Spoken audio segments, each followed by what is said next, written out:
প্রত্যেক মুমিনের উচিত ঘরে ঘরে কোরআন তেলাওয়াত করা, প্রত্যেক মুমিনের উচিত তাদের বাড়িতে কোরআন তেলাওয়াত করা।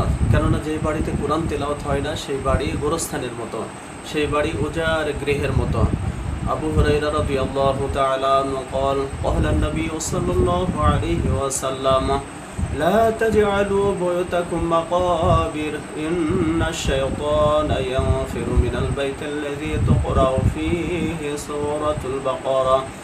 আবু হুরায়রা রাদিয়াল্লাহু তাআলা আনহু বর্ণনা করেন, রাসূল সাল্লাল্লাহু আলাইহি ওয়াসাল্লাম বলেন, লা তাজআলু বুয়ুতাকুম মাকাবির, তোমরা তোমাদের বাড়িটাকে গোরস্থান বানিও না, তোমরা তোমাদের ঘরটাকে গোরস্থান বানিও না।